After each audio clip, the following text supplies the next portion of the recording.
Delulu കറിക്ക് part 2 ഉണ്ടാക്കാമെന്ന് പറഞ്ഞാൽ ചില്ലറ കാര്യമില്ല. ഓക്കെ, അപ്പോൾ പാർട്ട് 2 എന്താ സംഭവിച്ചതെന്ന് ചോദിച്ചു കഴിഞ്ഞാൽ, ഞാൻ വീട്ടിൽ വന്നു, കാര്യങ്ങൾ എൻ്റെ ഫ്രണ്ട്സിൻ്റെ അടുത്തൊക്കെ അത്യാവശ്യം ഞാൻ വോയിസ് മെസ്സേജൊക്കെ അയച്ച് ഞാൻ പറഞ്ഞു. അത് കഴിഞ്ഞ് കുറേ ദിവസം കഴിഞ്ഞു. അപ്പോൾ ഞാൻ പറഞ്ഞിട്ടുണ്ടായിരുന്നു, എൻ്റെ ഒരു ഫ്രണ്ടിൻ്റെ അനിതയുടെ കാര്യമാണ് തോന്നി, അവൾ എനിക്ക് അയക്കുന്ന മെസ്സേജിൻ്റെ കാര്യം പറഞ്ഞു, ഞാൻ സ്മൈലിയിലപ്പോഴും എൻ്റെ ക്രഷിനെ വിട്ടുപോയി എന്നൊക്കെ. യാ, ആ കേസ് അത് നടക്കുന്നതിന് മുന്നേ അല്ല, അതിന് ശേഷമാണെന്ന് തോന്നുന്നു. ഒരു ദിവസം ഞാനിങ്ങനെ കോളേജിൽ നിന്ന് ഇറങ്ങി വരുവാണ്. അപ്പോൾ വളരെ യാദൃശ്യമായിട്ട് അവൻ്റെ റെയിൻകോട്ട് ഇട്ടു. അപ്പോൾ ഇവൻ പെട്ടെന്ന് എന്തോ പറഞ്ഞിങ്ങനെ റെയിൻകോട്ട് കഴിഞ്ഞ് ഞാനിത് കൊണ്ട് പോവാമെന്ന് പറഞ്ഞ് എന്തോ കൈ വീശി ഇങ്ങനെ വന്നപ്പോഴാണ് ഞാനിത് കാണുന്നത്, ഈ റെയിൻകോട്ട് കൊണ്ട് ഇവൻ പോകുന്നത് കാണുന്നത്. പക്ഷെ അത് കഴിഞ്ഞിട്ട് ഞാൻ വീട്ടിൽ വന്ന് ഞാൻ എൻ്റെ റെയിൻകോട്ട് അപ്പോൾ ഉപയോഗിക്കണം. അന്ന് ദിവസം മഴ ഉണ്ടായിരുന്നു, വൈകിട്ട് ചെന്നും മഴ ഒന്നുമല്ല. അപ്പോൾ ഞാൻ എടുത്തില്ല. അപ്പോൾ വണ്ടിക്കകത്ത് എന്തോ തെളിഞ്ഞ് പിടിക്കാണ്ടിരിക്കുകയാണ്. അപ്പോൾ ഇങ്ങനെ അലങ്കോലമായി കിടക്കുന്നുണ്ട്. അപ്പോൾ അച്ഛൻ ചോദിച്ചിട്ട് എന്താണ് ഇങ്ങനെ എന്തൊക്കെ മടക്കി വെച്ച് കൊണ്ടുവന്നൂടെ എന്നൊക്കെ നോർമൽ ഡാഡീസ് ക്വസ്റ്റ്യൻസ് വന്നു. അച്ഛൻ ഇത് പറഞ്ഞ് ഇങ്ങനെ കുടയുന്നത് നമ്മൾ മറ്റേ എന്താറാന്ന് പറഞ്ഞ പാട്ടിനകത്ത് മറ്റേ പറഞ്ഞ് ഇങ്ങനെ എടുത്ത് കുടയുന്ന പോലെ ഈ സാധനം എടുത്തിങ്ങനെ കുടയാണ്. അപ്പോൾ ഞാനിങ്ങനെ ചോദിച്ചു, കാരണം ഈ റെയിൻകോട്ടിന് ആക്ച്വലി ഞങ്ങൾക്കൊരു ബാക്ക് സ്റ്റോറി ഉണ്ട്.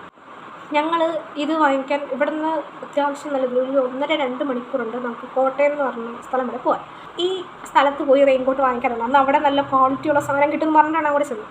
എന്നിട്ട് അവിടെ വരെ മഴ നനഞ്ഞ് പോയിട്ട് തിരിച്ച് അവിടെ നിന്ന് ഇങ്ങോട്ട് മഴ നനഞ്ഞ് വന്ന് ഞങ്ങളുടെ വീട്ടിൽ തൊട്ട് താഴെ എന്നുള്ള കടയിൽ നിന്ന് ഇപ്പോഴത്തെ റെയിൻകോട്ട് വാങ്ങിച്ചത്.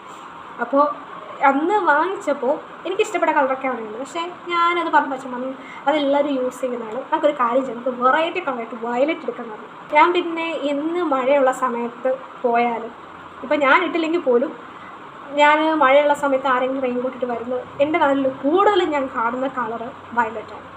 ഒരാൾ പോലും സാധാരണ റീൽസിലൊക്കെ ആ സമയത്തുണ്ടായിരുന്നു മഞ്ഞ, ഓറഞ്ച്, മിന്നാമിന്നി, പച്ച കളറൊക്കെ റെയിൻകോട്ട് ഒരുപാട് യൂസ് ചെയ്യുന്നതിൻ്റെ വീഡിയോ ഓരോരുത്തർ ഇട്ടേക്കുന്നത്.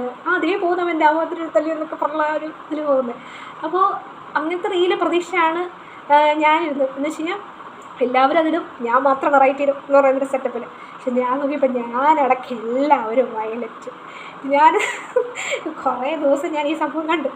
അപ്പോൾ അച്ഛനിങ്ങനെ നിന്ന് കൊട്ടിക്കൊണ്ടിരുന്നപ്പോൾ ഞാൻ പറഞ്ഞു, അച്ഛനല്ലേ പറഞ്ഞെന്ന് വെറൈറ്റി കളറായിട്ട് വയലറ്റ് എടുക്കണം. ഇപ്പോൾ അവിടെ ഇല്ലാത്ത ഒരാളില്ല. അന്ന് തന്നെ എൻ്റെ ക്ലാസ്സിലുള്ളവർക്ക് വയലറ്റ് കളർ റെയിൻകോട്ട് എടുത്തിട്ട് പോകുന്നതായിട്ട് പറഞ്ഞു. അപ്പോൾ അത് പറഞ്ഞ് പെട്ടെന്ന് ഇങ്ങനെ ഈ സ്പാർക്ക് ചെയ്ത് കണക്റ്റ് ആകുമെന്ന് പറയുന്നത്. വയലറ്റ് കളറുള്ള റെയിൻകോട്ട് അവൻ്റെ കയ്യിലുണ്ടല്ലോ. ഏകദേശം അവനെ പോലെയാണ് കാണാൻ. അവന് ഈ പറയുന്ന സിമിലർ ഹെൽമെറ്റാണ്. പക്ഷെ വണ്ടി അവൻ്റെ ആയിട്ട് സിങ്ക് ആവുന്നില്ല. പോരാത്തതിന് അന്ന് ദിവസം അവൻ നേരത്തെ പോവുകയും ചെയ്തു. അപ്പോൾ എന്തായാലും ഇവനാവാനുള്ള സാധ്യത 199% അല്ല. പിന്നെ ഈ 1% എൻ്റെ സംശയം. പിന്നെ ആരുടെ അത് എന്നുള്ള രീതിയിൽ എന്നാലും നമ്മളൊന്ന് ക്ലിയർ ചെയ്യണമല്ലോ. അപ്പോൾ ഞാൻ പെട്ടെന്ന് ഇനി ഇവരാണോ എന്ന് പറഞ്ഞാൽ ഞാനൊരു മെസ്സേജ് ചോദിച്ചു, എടാ നീ ഇങ്ങനെ എന്തെങ്കിലും സീനുള്ളതായിട്ട് നിനക്ക്, അതായത് ഇങ്ങനെ ഞാൻ വരും, ഞാൻ അന്ന് നടന്ന കാര്യങ്ങൾ അതേപോലെ പറഞ്ഞു, ആ സീനിൽ നീ ആണെന്ന് ഞാൻ എടുത്ത് ചോദിക്കും ചെയ്തു. പറഞ്ഞാൽ അല്ല, ഞാൻ നേരത്തെ വന്നിട്ടുണ്ട്, ഞാനില്ലെന്ന് പറഞ്ഞു. ഓക്കെ എന്ന് പറഞ്ഞ് ഞാൻ തിരിച്ചു വന്നു. അപ്പോൾ ഞാൻ പിന്നെയും കൂലകക്ഷമായിട്ട് ആലോചിക്കാൻ പോയി. എന്നിട്ട് ഞാൻ എന്ത് ചെയ്തു, വാട്സപ്പിൽ സ്റ്റാറ്റസ് ഇട്ടു, റെയിൻകോട്ടുള്ളത്, ഇത് വയലറ്റ് റെയിൻകോട്ടുള്ളവർ എന്നെ കോൺടാക്ട് ചെയ്യാൻ പറഞ്ഞു. അപ്പോൾ എൻ്റെ ഒരു കസിൻ കോൺടാക്ട് ചെയ്തു. അപ്പോൾ പുള്ളിയെടുത്ത് ഞാൻ ചോദിച്ചപ്പോഴും ഇവൻ്റെ കയ്യിൽ സെയിം വണ്ടിയുണ്ട്, ഹെൽമെറ്റ് ഉണ്ട്, റെയിൻകോട്ട് ഉണ്ട്, പക്ഷേ ആ ഷർട്ടില്ല. ഷർട്ട് ഈ ഇടയ്ക്ക് ഇങ്ങനെ ഉപയോഗിച്ചാൽ വേറെ ആരെങ്കിലും ഫ്രണ്ട്സിനെ എന്തെങ്കിലും വാങ്ങിച്ച് ഉപയോഗിച്ചാൽ ചോദിച്ചപ്പോൾ ഇല്ല. വാച്ചും ഇല്ല. ചേട്ടാ ഇതെന്തുവാ, ഒന്നെങ്കിൽ കോട്ടുണ്ടാവില്ല, കോട്ടുണ്ടെങ്കിൽ ഷർട്ട് ഉണ്ടാവില്ല, ഇങ്ങനെ എല്ലാം കോമഡി ആയെന്ന് പറഞ്ഞപ്പോൾ.